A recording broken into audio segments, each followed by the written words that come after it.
मंगलाचरण। नमो अरहन्ताणं नमो सिद्धाणं नमो आयरियाणं नमो वज्रायाणं नमो लोए सब साहुणम्। मंगलम भगवान वीरो मंगलम गौतमो गणी मंगलम कुंद कुंदार्यो जैन धर्मोस्तु मंगलम सर्वमंगल मांगल्यम सर्वकल्याणकारकम प्रदानं सर्वधर्माणां जैनं जयतु शासनम् जैनं जयतु शासनम्।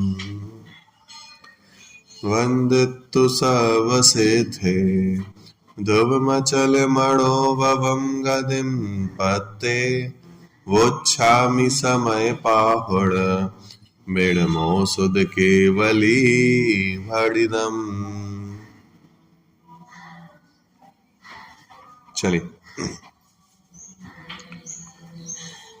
कुंद कुंद आचार्य द्वारा रचित समयसार नामक ग्रंथ पर अपनी चर्चा चल रही है और पहली गाथा की अपनी चर्चा प्रारंभ की थी जो लगभग अंततः की ओर ही है, जिसमें चर्चा आई कि सर्वप्रथम मंगलाचरण के रूप में आचार्य ने सिद्धों को नमस्कार किया और सिद्धों को नमस्कार करते हुए उन्होंने बतलाया कि वो सिद्ध कैसे हैं कि जिन्होंने पंचम गति को प्राप्त कर लिया है। और पंचम गति कैसी है कि ध्रुव, अचल और अनुपम है। बराबर, ऐसे सिद्धों को मैं कैसा नमस्कार करता हूं? अपनी और पर की आत्मा में स्थापित करके उनको नमस्कार करता हूं। बराबर, फिर उसमें ध्रुव, अचल, अनुपम इनके विशेषणों के अर्थ आए।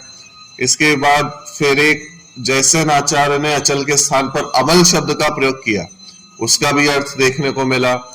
फिर इसके बाद सारे जो विशेषण थे उन सबके अर्थ अपन ने देखे। बराबर, बंदित्व शब्द का प्रयोग क्यों किया, फिर स्तुति किस प्रकार की होती है, भाव स्तुति, द्रव्य स्तुति, फिर एक श्रुत केवली शब्द आया था।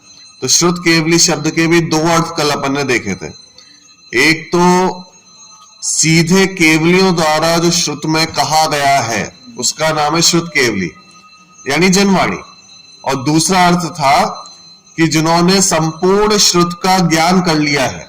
तो द्वादशांग कहते हैं ना अपन, 12 अंग कहते हैं, ठीक है, 12 अंग। इसमें से जो द्वादशांग है तो द्वादशांग का जिन्होंने संपूर्ण अध्ययन कर लिया है, ऐसे गणधर देव। तो ऐसे गणधर देवों द्वारा जो कहा गया है उसे श्रुत केवली भड़िदम कहते हैं। पता, ठीक है। तो श्रुत केवली का एक अर्थ अपन ने गणधर किया था। तो ऐसे दो अर्थ किए थे श्रुत केवली। तो यहां तक की चर्चा लगभग अपनी हो गई थी। अंत की चर्चा थोड़ी सी अपनी बची हुई है। देखो थोड़ा सा अपन देखते हैं, पेज नंबर 24 तक हो गया था ना।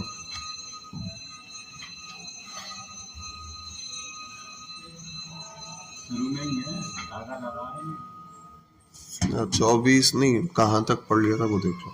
ये आचार्य अमृत से और अधिक विस्तार की कहती है। हाँ, ये भी पढ़ लिया था पर ना। 24 में नीचे। चलो इनसे पढ़ लेते हैं एक बार।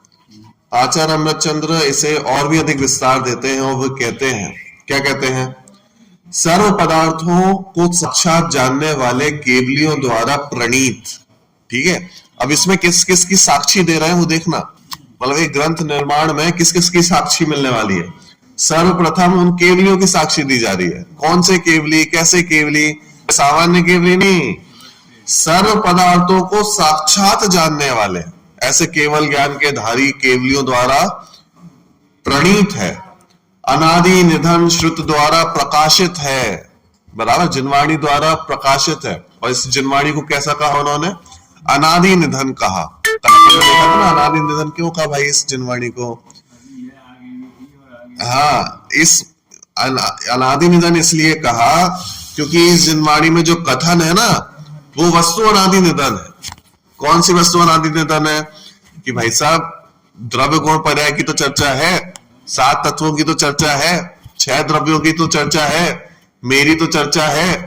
तो ये सब वस्तुएं तो तीनों कालों में एक जैसी रहने वाली हैं। तो जब भी चर्चा आएगी लिखा तो वही जाएगा, वही जनवाणी लिखी जाएगी। बात समझ में आएगी नहीं? इसलिए लिखा अनादि निधन श्रुत द्वारा प्रकाशित, स्वयं अनुभव करने वाले शुद्ध केवलियों द्वारा कथित है। बराबर? तो देव आ गए, शास्त्र आ गए, गुरु आ गए। ठीक है, देवों ने भी कहा है, शास्त्रों ने भी कहा है, और गुरु भी कह रहे हैं। गुरु अनुभव भी कर रहे हैं और कह भी रहे, सर्व पदार्थों और शुद्धात्मा का प्रकाशक है। बराबर? मतलब ये ग्रंथ अपने को भी बतलाने वाला है, प्रकाश करेगा, समझाएगा। अनंत भगवान के प्रवचनों का अवयव है। उनके प्रवचन कौन से होते हैं? कि केवल ज्ञान में जब समवचरण लगता है ना, समवचरण में दिव्य ध्वनि खिड़ती है। हाँ, तो दिव्य ध्वनि को कहते हैं उनके प्रवचनों का अवयव, प्रवचन। और उसका जो अंश है वो कहलाएगा अवयव। तो ये जो समय सार है ये डायरेक्ट उनके प्रवचनों का अवयव है, दिव्य ध्वनि का अंग है। बराबर? यह समय सार नामक ग्रंथ मेरे द्वारा आरंभ किया जाता है। बराबर? अब देखो, यहां तक कल अपन ने पढ़ लिया था, इसके आगे देखो। शुद्ध केवली शब्द में जैसे आचार्य ने अकेले गणधर देव ही लिए हैं, ठीक है, जबकि अमृतचंद्र आचार्य ने सभी श्रुत केवली ले लिए हैं, अतः उसमें अंतिम श्रुत केवली भद्रबाहु तक ही संपूर्ण परंपरा आ जाती है। ठीक है, तो श्रुत केवली देखो, जैसे आचार्य ने तो सिर्फ गणधर ही लिए, लेकिन श्रुत केवली गणधरों के अलावा भी होते हैं। बस जो संपूर्ण श्रुत का ज्ञान करे उनका नाम श्रुत केवली। तो अपने पास अपने जो अंतिम श्रुत केवली थे ना, वो भद्रबाहु स्वामी थे। भद्रबाहु स्वामी मतलब पहले से लेकर अंतिम श्रुत केवली जिनको पूरे श्रुत का ज्ञान था वो थे भद्रबाहु स्वामी। हाँ, इसके बाद कोई श्रुत केवली नहीं हुए, मतलब पूरे 12 अंगों के ज्ञाता कोई नहीं हुए। फिर कुछ कुछ अंग के धारी हुए, जैसे कुंद आचार्य भी कहते हैं कि भाई कुछ अंग के धारी थे, ठीक है, जिसके माध्यम से उन्होंने इसकी रचना करी, लेकिन द्वादशांग का ज्ञाता कोई नहीं रहा। तो भद्रबाहु स्वामी जो थे वो अंतिम श्रुत केवली थे। तो अमृतचंद्र आचार्य ने सबको नमस्कार किया। बराबर? उक्त संपूर्ण कथन ग्रंथ की प्रामाणिकता को स्पष्ट करने के लिए किया गया है। बराबर?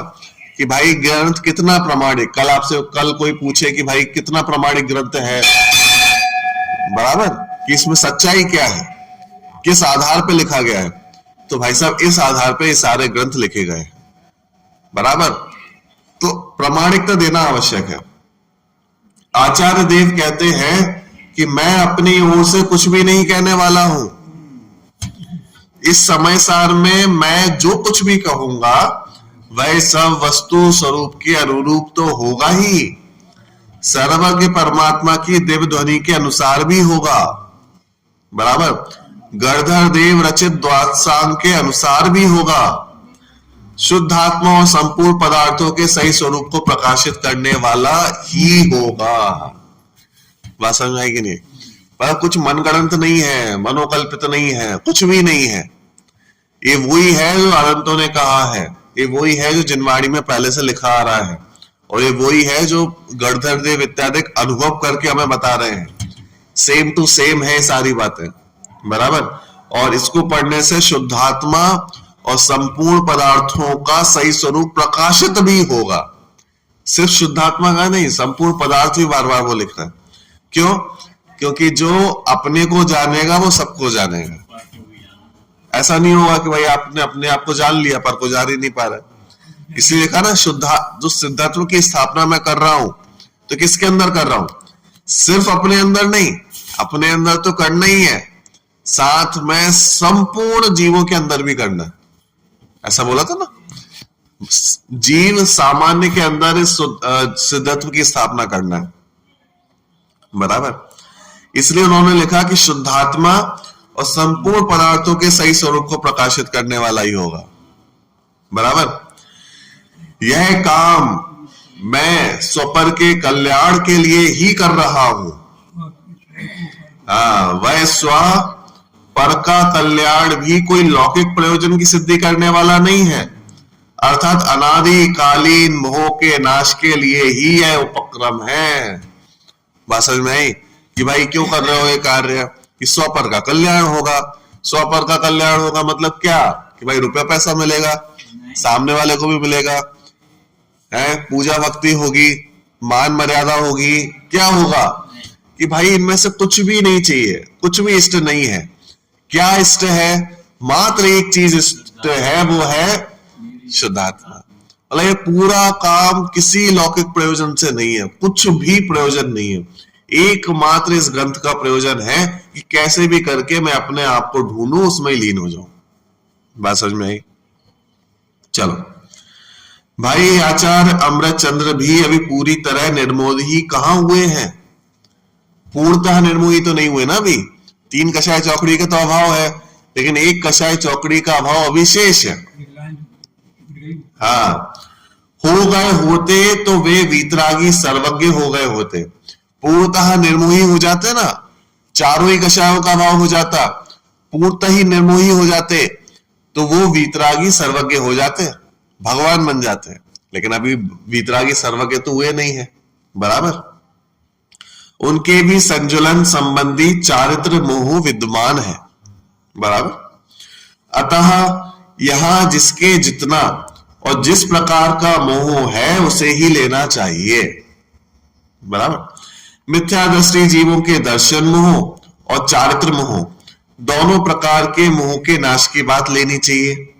और चौथे गुणस्थानवर्ती सम्यक दृष्टियों के मात्र चारित्र मोह के नाश की बात लेनी चाहिए।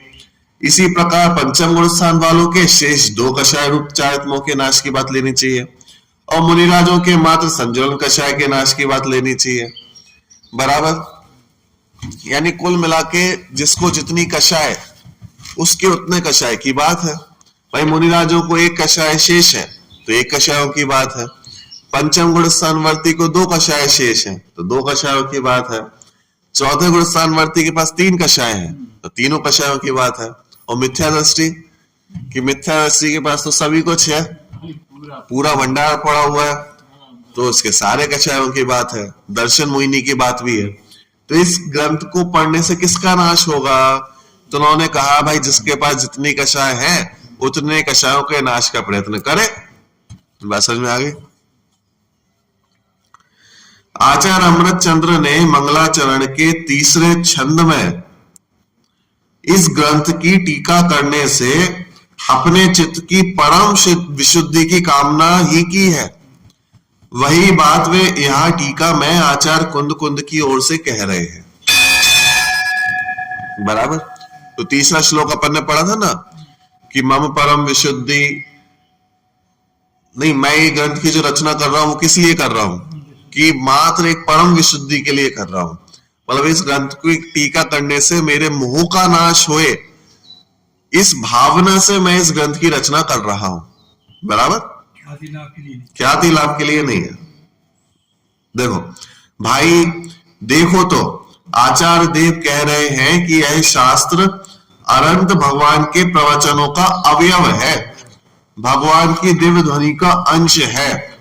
यह कोई साधारण पुस्तक नहीं है, यह तो केवली भगवान की वाणी का अवयव है, अंश है। बस सीधे उनकी वाणी का अंश मात्र ले रहे हैं हम यहाँ पे, सीधे वहां से अंश उठा के यहाँ पे अपन सुन रहे हैं। अतः इसे केवली भगवान की वाणी के समान आदर देकर ही पढ़ना चाहिए। जब ऐसा करोगे तभी इसके स्वाध्याय से पूरा लाभ प्राप्त होगा। मतलब सीधे हम उनको सुन रहे हैं ऐसा समझ के पढ़ना चाहिए, बराबर। अंत में आचार्य अमृतचंद्र लिखते हैं कि भाव वचन और द्रव्य वचन से इसका परिभाषण आरंभ किया जाता है। ठीक है, अब इसमें कौन कौन से वचन ले लिए? अभी तक तो अपन स्तुति पढ़ रहे थे कि द्रव्य स्तुति होती है, भाव स्तुति होती है। अब इन्होंने एक चीज और दे दी अमृतचंद्र ने, लास्ट में क्या लिखा कि हम टीका का प्रारंभ तो कर रहे हैं, लेकिन कैसे कर रहे हैं?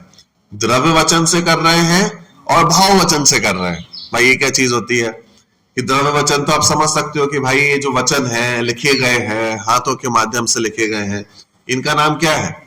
द्रव्य वचन है। भाव वचन क्या होता है कि देखो आचार्य देव कहते हैं कि मेरी ज्ञान पर्याय भाव वचन है और विकल्प पूर्वक जो वाणी निकलती है वो द्रव्य वचन है। ज्ञान पर्याय में प्रति समय वृद्धि होती है और शब्द की रचना शब्द के कारण होती है।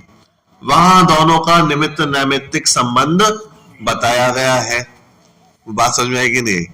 ज्ञान भाव वचन क्या है? भाव वचन जो मन में ज्ञान की पर्याय चल रही है ना, ज्ञान चल रहा है, मन अपन ने लिखने के पहले सोचा कि मैं शुद्धात्मा हूं, ये तो शब्दों में लिखा, भाव में पहले आया, हाँ, भाव में पहले आया, लेकिन वो लिखने के पहले ज्ञान में तो चला, वो शब्द ज्ञान में तो बने, तो उसको यहाँ पे कहा भाव वचन। यानी मैं जो यहाँ पे लिख रहा हूं वो भावों में भी शुद्ध है, यानी अपने अंदर भी चल रही है वो बात, और यहाँ पे भी लिख रहा हूं, बराबर।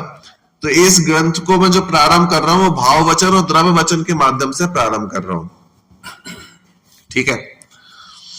वोच्छामी शब्द का अर्थ हिंदी वचनिकाकार पंडित जयचंद जी छावड़ा इसी गाथा के भावार्थ में इस प्रकार कहते हैं। वोच्छामी का मतलब होता है मैं कहता हूं, कथन करता हूं। तो जो टीका में आया ना शब्द वोच्छामी, वोच्छामी मतलब कहूंगा, तो कैसे कहूंगा, तो इसको कहते हुए पंडित जयचंद जी छावड़ा जो है वो इसका अर्थ स्पष्ट करते हैं। देखो, गाथा सूत्र में आचार्य देव ने वक्ष्यामी कहा, उसका अर्थ टीकाकार ने वच परिभाषण धातु से परिभाषण किया है। उसका आशय इस प्रकार सूचित होता है कि 14 पूर्वों में से ज्ञान प्रवाद नामक 5वें पूर्व में 12 वस्तु अधिकार है। उनमें भी एक एक के 20-20 प्रावृत अधिकार हैं। उनमें से 10वें वस्तु में समय नामक जो प्रावृत है उसके मूल सूत्रों के शब्दों का ज्ञान पहले बड़े आचार्यों को था। उसके अर्थ का ज्ञान आचार्यों की परिपाटी के अनुसार श्री कुंद आचार्य देव को भी था। उन्होंने समय प्रावृत का परिभाषण किया, परिभाषा सूत्र बनाए।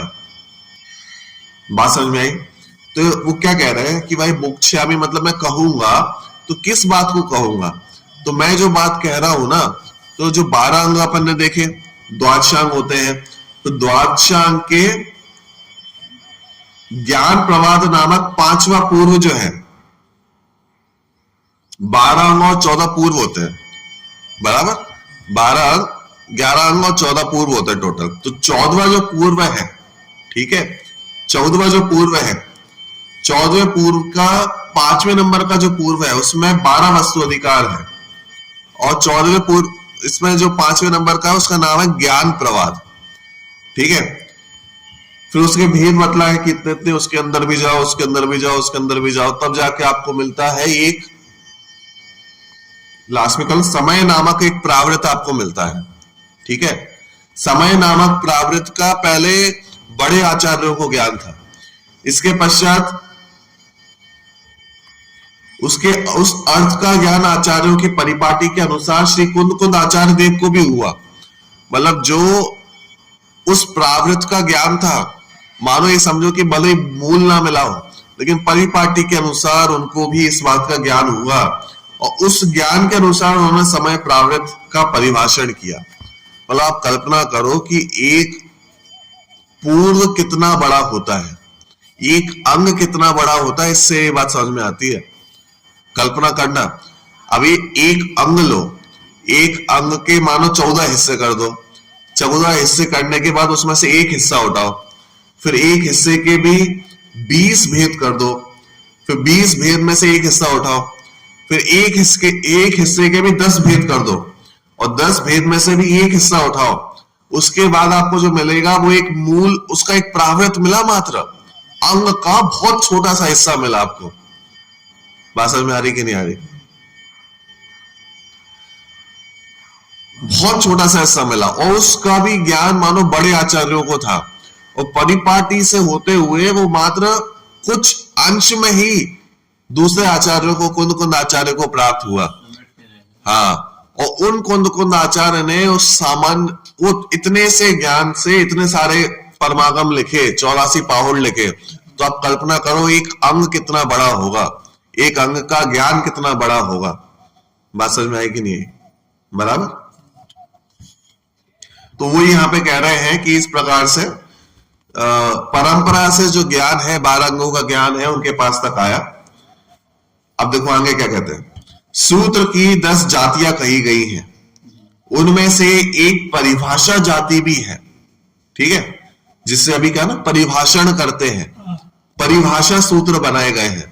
तो सूत्र है, सूत्र कई प्रकार के लिखे जाते हैं, 10 प्रकार के लिखे जाते हैं, उसमें से एक परिभाषा सूत्र होता है, ठीक है,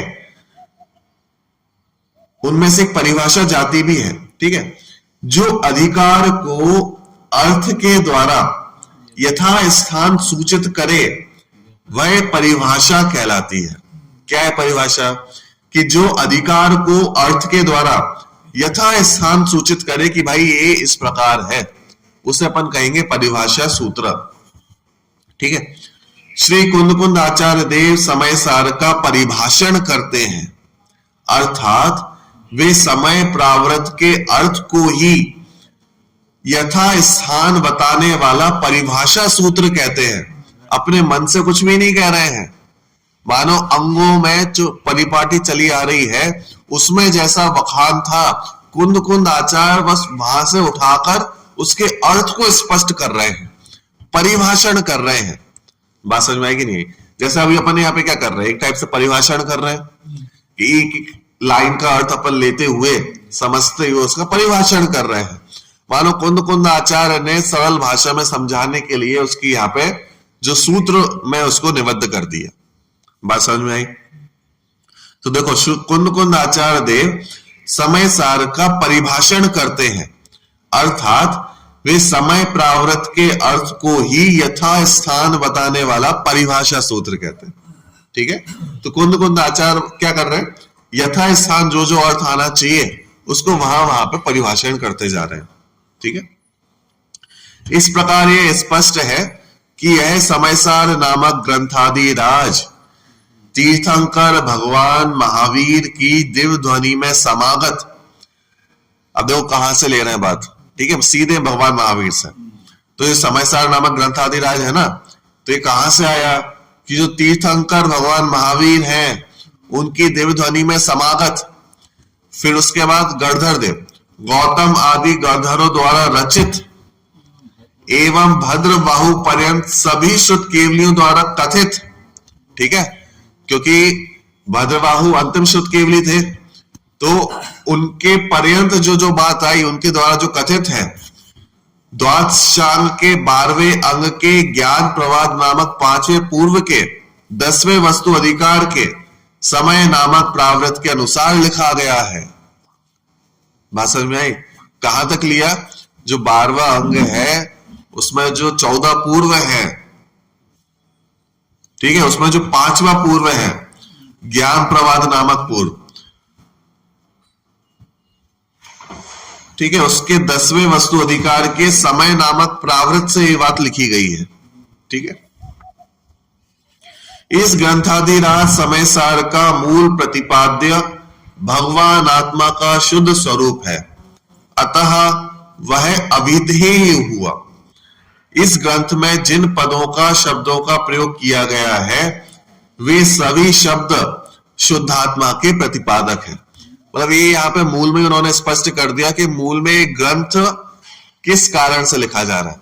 मतलब ये बार बार स्पष्ट कर रहे हैं वो कि पूरे ग्रंथ के अध्ययन का सार मात्र एक ही है और लक्ष्य भी एक ही होना चाहिए। इस ग्रंथ को पढ़ने का मात्र एक लक्ष्य होना चाहिए, वो क्या है कि वीतरागता और शुद्धात्मा की प्राप्ति, मोह का नाश, मात्र ही लक्ष्य है, कोई दूसरा लक्ष्य नहीं है कि भाई समय सार पढ़ने से ज्ञान बढ़ जाएगा, समय सार पढ़ने से अच्छा लगेगा, जीवन अच्छा हो जाएगा, ख्याति लाभ हो जाएगा, समय सार का ज्ञान हो जाएगा।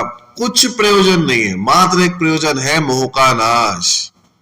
और मोह के नाश में सब चीजें आ गई। दर्शन मोह के नाश से अपनी प्राप्ति हो जाएगी, चारित्र मोह के नाश से वीतरागता की प्राप्ति हो जाएगी। बात समझ में आई? ठीक है। इस ग्रंथादिराज समयसार का मूल प्रतिपाद्य भगवान आत्मा का शुद्ध स्वरूप ही है, अतः वो ही अभिधेय हुआ, मतलब जिसको कहना है, बतलाना है। इस ग्रंथ में जिन पदों का शब्दों का प्रयोग किया गया है वे सभी शब्द शुद्धात्मा के प्रतिपादक है, और एक एक जो शब्द यहां से उठाएंगे अपन वो शुद्धात्मा को बतलाने वाला ही मिलेगा, उसका ही प्रतिपादक है। अतः उन पदों और शुद्धात्मा में वाचक वाच्य संबंध है। वाचक मतलब कहने वाला, और वाच्य मतलब समझने की। हाँ, मतलब जिससे कहा जा रहा है। प्रतिपादक प्रतिपाद्य संबंध है। प्रतिपादक मतलब जो प्रतिपादन कर रहा है, और जिसको कहा जा रहा है, जिसका प्रतिपादन किया जा रहा है वो प्रतिपाद्य, बराबर। और शुद्धात्मा की प्राप्ति की ही मूल प्रयोजन है। बात समझ में आ गई?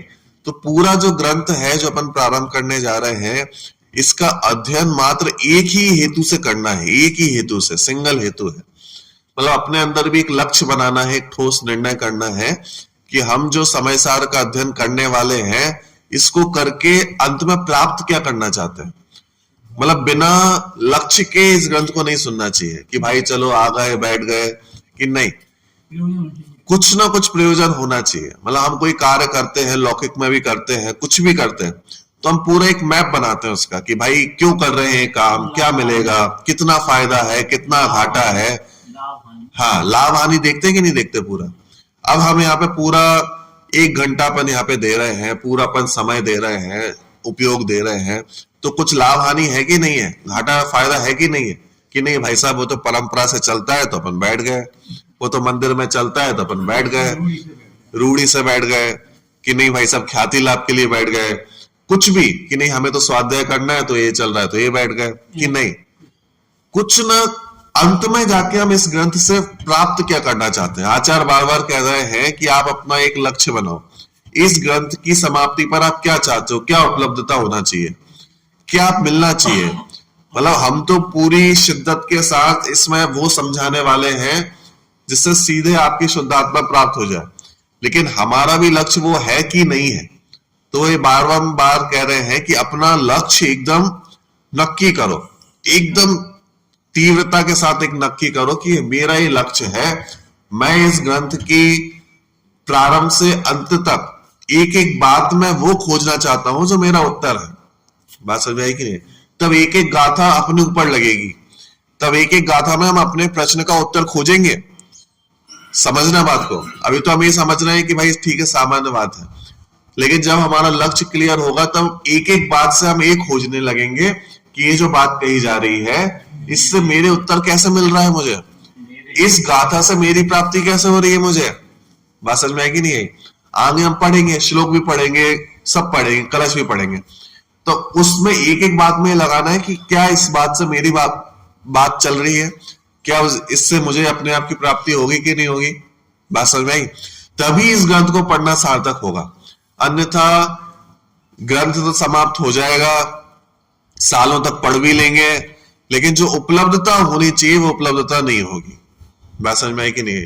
क्योंकि आप देखो कई बार 4 बार भी अध्ययन हो जाए, लेकिन जो मिलना चाहिए वो नहीं मिला, राग द्वेष कम होने चाहिए वो राग द्वेष कम नहीं हुए, अपनी प्राप्ति होनी चाहिए वो अपनी प्राप्ति नहीं हुई, तो फिर फायदा क्या हुआ पढ़ के।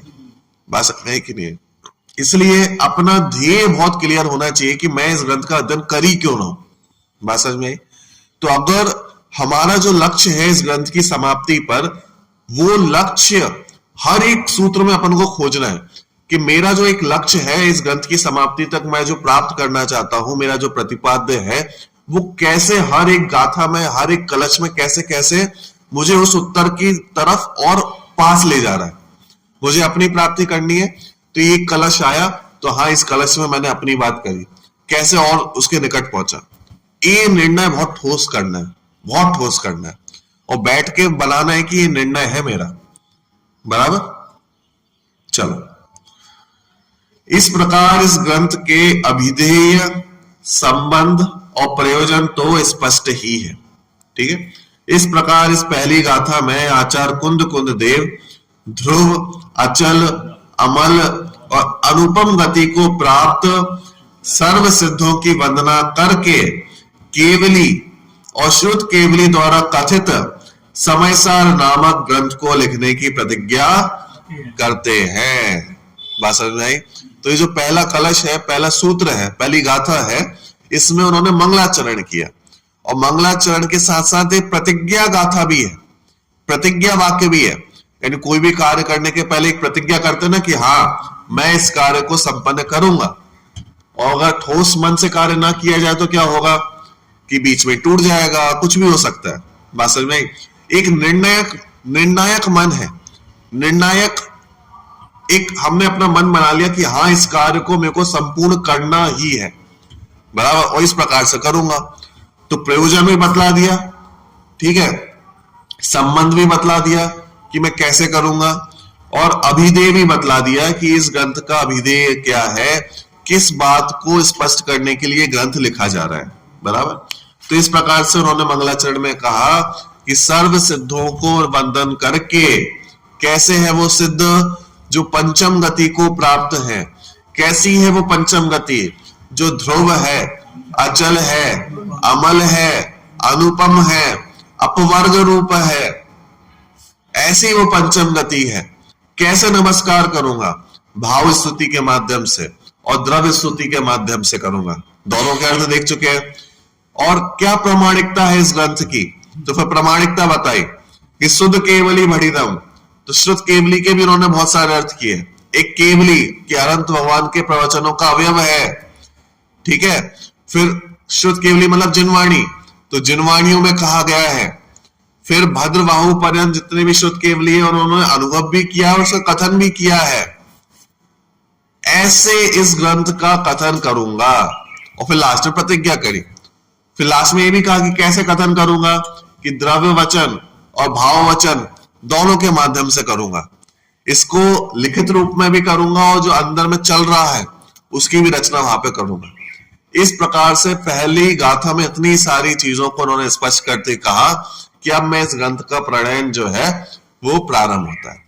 बात समझ में आएगी नहीं? तो इस प्रकार जो है अपनी जो प्रथम गाथा है वो यहाँ पे समाप्त हुई। दूसरी गाथा को अपन यहाँ पे जो है प्रारंभ करते हैं एक बार, ठीक है। चलो पेज नंबर 28 आप निकाल लें। पहले एक बार उत्थानिका देखते हैं, इसकी उत्थानिका देखो। प्रथम गाथा में समय प्रावृत कहने की प्रतिज्ञा की गई है, ठीक है। किसको कहने की प्रतिज्ञा की गई? कि अब मैं समय नामक जो प्रावृत है इसको कहूंगा, ठीक है। समयसार लिखने की प्रतिज्ञा की गई है कि मैं समयसार ग्रंथ की रचना करूंगा। अतः यह प्रश्न उठना स्वाभाविक है कि समय क्या है। इसलिए आचार्य देव सर्वप्रथम समय का स्वरूप ही स्पष्ट करते हैं कि भाई सर्वप्रथम उन्होंने कह दिया कि मैं समय प्रावृत लिखूंगा। तो एक प्रश्न उपस्थित होगा कि नहीं होगा कि भाई समय क्या है? कि आप कुछ कहो कि नहीं नहीं मैं तो ये कार्य करने जा रहा हूं, मैं तो इस स्थान पे जा रहा हूं, तो पहला ही प्रश्न क्या उठेगा? क्यों जा रहा हो? ये स्थान है क्या? कहां पे पड़ता है? बात समझ में आएगी नहीं है? क्या लाभ? हाँ, क्या लाभ है? ये सारे प्रश्न उठेंगे कि नहीं उठेंगे? अब आचार्य देव ने तो लिख दिया कि भाई साहब इस ग्रंथ को पढ़ के आपके मोह का नाश भी हो जाएगा, फायदा भी होगा, और मैं समय प्रावृत कह रहा हूं। तो प्रश्न उठेंगे कि नहीं उठेंगे कि भाई समय भाई किस वस्तु का नाम है? क्या है ये? क्या कोई मिठाई है कि भाई खा लेंगे शुद्ध आत्मा की प्राप्ति हो जाएगी? तो सब प्रथम प्रश्न उठा कि आप जो कह रहे हो कि समय प्रावृत लिखूंगा, कहूंगा, तो ये समय है क्या? क्या है ये वस्तु समय? तो उसको स्पष्ट करने के लिए सबसे पहले उन्होंने दूसरे नंबर की गाथा लिखी जिसमें वो अब समय को स्पष्ट करने वाले। हाँ बराबर। चलो तो एक बार इसका पाठ करते हैं। एक बार मैं आपको तोड़ तोड़ के बोलता हूँ, आप इसका उच्चारण करना, फिर एक साथ करेंगे, ठीक है। जीवो चरित दंसण राणठेडो तम ही ससमयम जान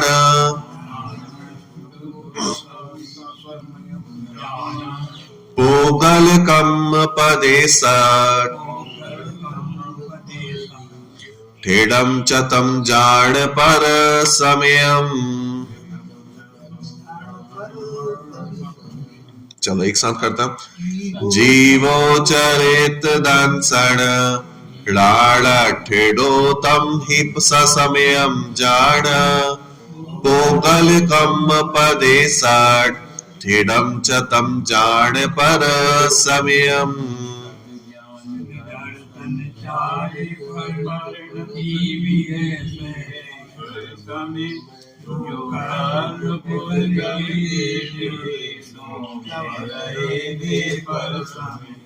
बराबर।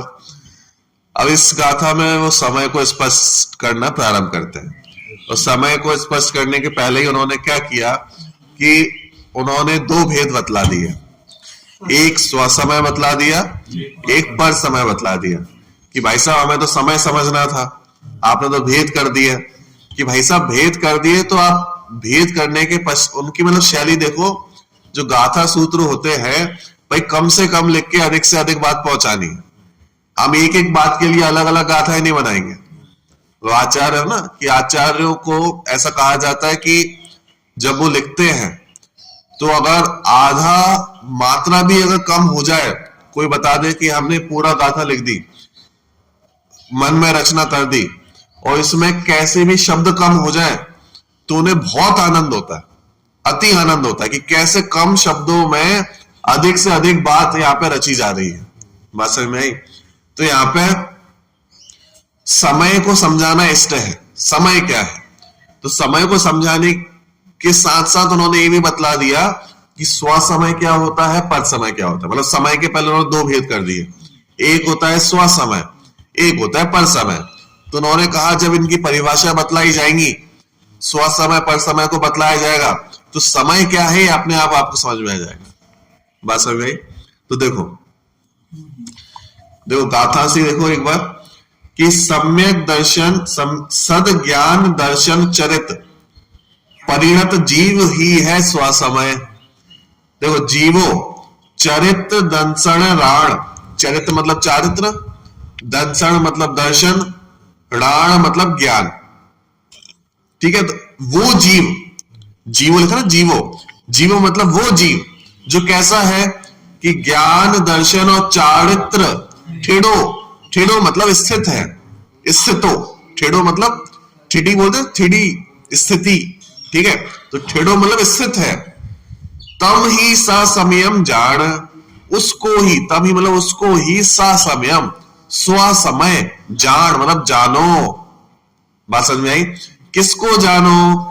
कि ऐसे जीव को स्व समय जानो जो क्या है, दर्शन ज्ञान चारित्र में स्थित है। बात समझ में आई?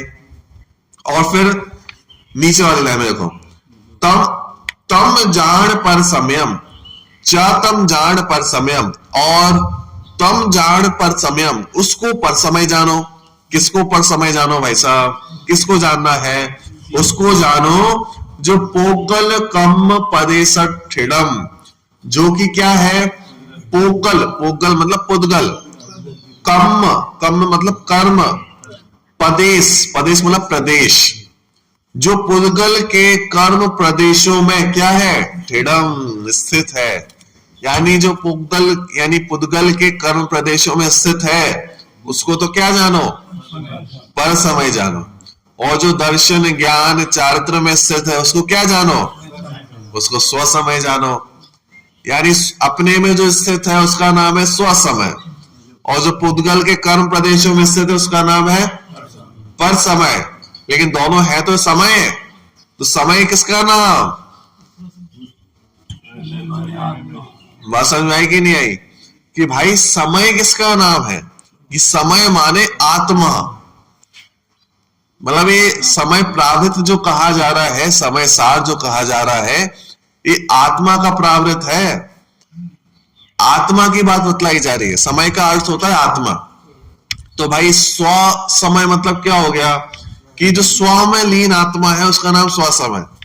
और पर समय क्या हो गया, जो पर में लीन आत्मा है उसका नाम पर समय। बात समझ में कि नहीं? इसलिए क्या बोला, स्व समय मतलब क्या, जो दर्शन ज्ञान चारित्र में स्थित है। दर्शन ज्ञान चारित्र क्या है? मेरे मूल गुणी तो है, वास्तव में मूल गुणी तो है मेरे।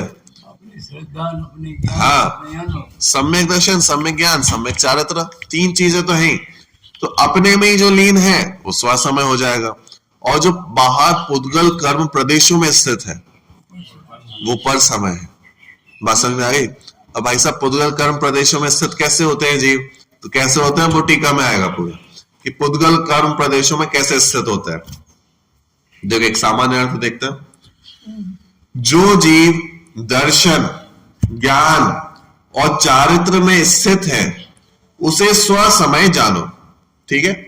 और जो जीव पुद्गल कर्म के प्रदेशों में स्थित है उसे पर समय जानो, ठीक है। गाथा समझ में आ गया पूरा? इस सामान्य अर्थ किया। देखो इसका अर्थ जो अपन ने अभी देखा, स्वभाव में स्थित जीव स्वसमय है, ठीक है, और पर भाव में स्थित जीव पर समय है। स्वसमय और पर समय दोनों अवस्थाओं में व्यापक प्रत्येक आत्मा समय कहलाता है। अभी प्रत्येक आत्मा की चर्चा अपन पहले करके आ चुके हैं। कहां पे करी है? कलश देखे थे ना अपन, अमृतचंद्र आचार्य के कलश देखे थे। तो कलशों में रचना आई है प्रत्येक आत्मा। किसका नाम है प्रत्येक आत्मा? प्रत्येक आत्मा को अपन ने कहा था कि भाई वो शुद्ध आत्मा जो द्रव्य कर्म, भाव कर्म, नौ कर्म सबसे रहित है, उसको अपन कहते हैं प्रत्येक आत्मा। बात समझ में आ गई? यानी एकदम शुद्ध आत्मा का नाम है प्रत्येक आत्मा। उसी आत्मा को अपन को यहां पे लेना है। मतलब आप ये समझ लो, हम ऐसे जीव की कल्पना कर रहे हैं न जिसके पास द्रव्य कर्म है, न जिसके पास भाव कर्म है, न जिसके पास नौ कर्म है। ऐसे शुद्ध जीव की बात कर रहे हैं, और ऐसे शुद्ध जीव को कहा जा रहा है प्रत्येक आत्मा। बात समझ में आ गई? और उसको कहा जा रहा है ये है समय। अब इसको स्वसमय बनाना है कि पर समय बनाना है, अपने हाथ में। अगर इस जीव ने अपने अंदर लीनता करी, अपने को जाना, वो स्वसमय कहलाएगा। और इस जीव ने बाहर पुद्गल प्रदेशों में एकत्व किया, पुद्गल कर्म प्रदेशों से ममत्व किया, कर्तृत्व भोक्तृत्व बुद्धि डाली, तो ये कहलाएगा पर समय। अब प्रश्न ये होगा कि भाई पुद्गल कर्म प्रदेशों में कैसे स्थित होता है जीव, कैसे हम बाहर में अपने आप को मान लेते हैं, तो उसकी पूरी चर्चा यहाँ पे आएगी, ठीक है। स्वभाव में स्थित जीव स्वसमय है, परभाव में स्थित जीव पर समय है। स्वसमय और पर समय दोनों अवस्थाओं में व्यापक प्रत्येक आत्मा समय। ये बात समझ में आ गई? ठीक है। ये अंतिम पैराग्राफ फिर कल चर्चा करेंगे। मूल गाथा में तो स्वसमय और पर समय को ही परिभाषित किया गया है, पर आचार्य अमृतचंद्र और जयसेन पहले समय का स्वरूप स्पष्ट करते हैं, उसके बाद स्वसमय और पर समय को समझाते हैं। बराबर? तो अब समय क्या है फिर इसकी पूरी चर्चा आएगी, इसको अपन फिर कल देखते हैं, ठीक है। अभी तक यहीं पे विराम करते हैं। अविनाशी में आत्मस्वरूप, दयानंदी शुद्ध स्वरूपी, अविनाशी में आत्मस्वरूप, दयानंदी शुद्ध स्वरूपी, अविनाशी में आत्मस्वरूप।